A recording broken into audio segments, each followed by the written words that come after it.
What's going on, you manatees from the South African Cape of non-existence because it doesn't fucking exist? There's no Cape in South Africa, Seth, you fucking idiot. There's no South African... No, dude, it's literally like this. No, it's called Cape Town. It's a town. It's called Cape Town. Mind blown. A cape is like, it's like land surrounding like a body of water. You get it? It's like a, how do I describe this? Yes, but it's open to the sea. It's like a U. Huh. You learn things every day. Alright, but anyways, first question. When did things start going sour with the Cole EG team, especially your relationship with Pat? In your opinion, who is the best player you've ever teamed with? So it started going sour sometime around before X Games. You know, we always wanted to win, and I think that right after we won, I think it was Niagara, that, you know, we just got so like confident, and it was just too much. I know that Pat basically he took the decision upon himself to stop trying, I guess you could say. You know, practice basically completely went to a halt, and you know, he basically made that decision for us that, you know, I hate ghosts so much that I don't really care about winning anymore. And he made that decision for the whole team, and that's why, you know, we weren't really we were kind of a cranky bunch back then because we were all pissed off because it was so selfish of him to sort of make that call, make that decision without the consent of the rest of the team, because, you know, we all still wanted to win, but to him it just wasn't worth going through having to deal with Call of Duty Ghost. In your opinion, who is the best player you team with? Probably Dursky. He's a Halo pro. He's one of those people that no matter what you're doing, you're always in a good mood with him, and no matter what, you know, you're basically having a good time. And, you know, there's not a lot of people that can do that. You know, I could have the shittiest day and then go play with him, and it's just everything's perfect. Everything's funny. I'm not really pissed off with anyone on the team, and those people are so undervalued today in esports. Since living in the Optic house, what is one thing you've learned about another Optic member that surprised you? Definitely, Seth is the most savage motherfucker alive. His comfort level with everybody was just like I've been talking to him for like 5 years. Like, he sleeps on the couch, right? And I came down in the morning watching TV, and for all you girls out there that probably maybe you don't know this. He's raging right now. Savage. But anyways, so I was like sitting there watching TV, and he was sleeping on the couch, and he was on his phone for about an hour. And I got up and walked away, and then I talked to him about 30 minutes later after he like showered or whatever, or got ready.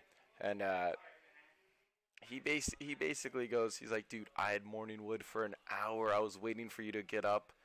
Dude, I had the biggest I'm probably going to have to cut that. Probably going to have to cut. Next question is, do you see more potential in this roster than you did with Cole/EG? You know, I don't really look at that right off the bat. You know, with Cole EG, we didn't really think that we were going to do what we did. That was never on our mind. What was on our mind was always the next tournament. It was never, you know, I'm looking 4 tournaments out and I want to win 4 in a row or something like that. We never looked at it like that. And I think that was a large portion of our success.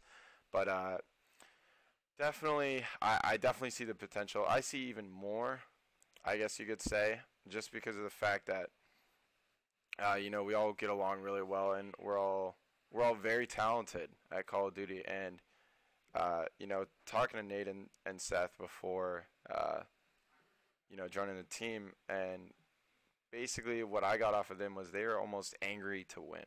Like, they want to win so bad that, like, their dedication level, just off of, like, speaking with them, was just so much higher than anyone else. And basically, if I were to put it one way, it's like they want to win like more than anyone that I've talked to. And I know I talked to Formal, and I basically wanted a team with him ever since Columbus, this Columbus, and he's the same way, but in a sense, it's even more because for him, it's like last year at COD Champs, they got like top 16 or something.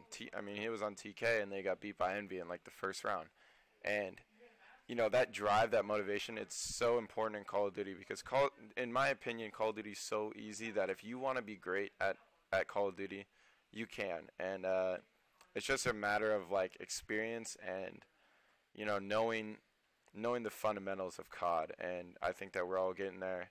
And Bose is looking at me all funny. I'm doing a video. I'm making a video. No, it's all good. That's my style, dude. Just straight ruining videos, making it funnier. I answered a doorbell once in a video. Yeah, so Seth ain't got nothing on this savage beast. What are your initial thoughts when OG asked you to join the squad? And were you skeptical about it? Initial thoughts was I was actually surprised, really surprised, because I'm not sure if you guys remember One Day in League, but Clacer was at the Red Bull headquarters, and I was going to Hawaii the next day. I had to leave at 6 a.m., and I didn't have any swim trunks on, so I basically was going straight scumbag, and I was like, give me a fucking admin. We're forfeiting them because they kept getting hit offline. And I'm like, I ain't dealing with this shit. Sports Authority closes at 8 p.m. I need swimming apparel. And I basically tried to forfeit them. They were mad at me.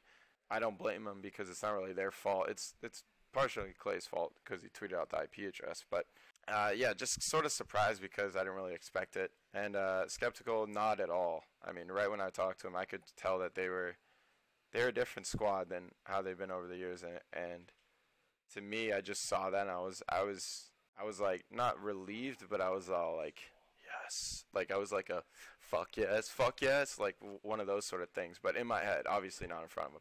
But yeah, no, I'm actually really excited to start. Actually, we've been going hard, not really, but it's all about grinding smarter rather than harder.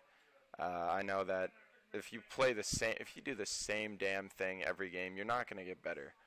So, you guys may think, oh, they took a day off or something like that. Like, you gotta take a couple days off. Not a couple days off, but you don't want to burn yourself out. Just because we're not streaming doesn't mean we're not playing. Think about it like that. When we're going over film and stuff, like, we can't stream that.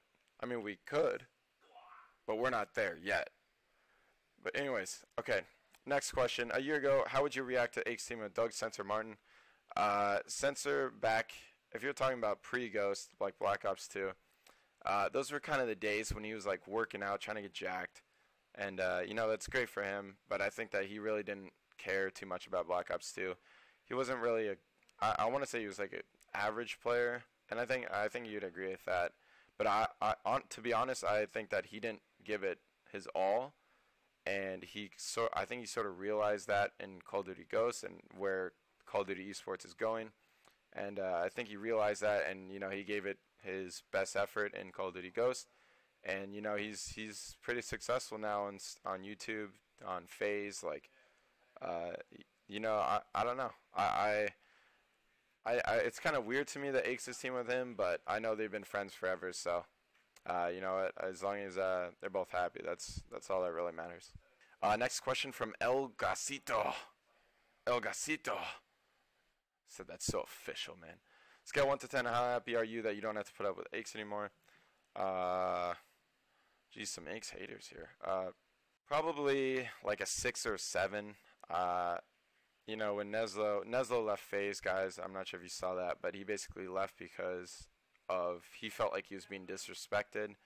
And, to be honest, when I teamed with Aches, I felt the exact same way. And I know Teep and other people did as well, and it's like the amount of time that we wasted waiting for him to get on, and I'm just using this as like a simple example, something so minor that you know, I don't really want to talk about things that you guys probably shouldn't know, but we would wait 2 hours for him to get on, and we'd ask him like, "Where are you?" He'd be like, "I'm getting on in 15 minutes. I'm getting on in 15 minutes." But 2 hours later, he would finally get on, and we would sit around there, fucking circle jerking each other in a pub, or some Clan v Clan and Call of Duty Ghost, basically getting ourselves pissed off before he even got on, and just the level of disrespect that he showed towards his friends, his teammates, was just so. It was almost weird. Like, I don't know. I always respected his talent and his skill, and that's why I basically teamed with him for so long. And I mean, we were winning everything, so I don't regret a thing, to be honest. Uh, this is a weird question. Who takes the most hoes back to the Optic House? Definitely myself. Or Nate Shot. No. I think everyone basically has a girlfriend at this point. I know that. I don't know. I'm about to start hitting up the bars, the clubs, everywhere. No, I'm kidding. But not really. Yeah, but no, everyone's got a girlfriend. I think at this point, except for me and Nate. I think. I can't really speak on everyone else's behalf, but yeah, it's all about the grind. It's all about Call of Duty Advanced Warfare right now. I think it's fair to say that Xboxes are pussy. Right, Seth? Seth, Xboxes are pussy, right? Yeah? Savage. Savage motherfucker. He just did this. Um, but yeah, so getting reckless, Optic Boot Camp. I need to go there. I need to attend.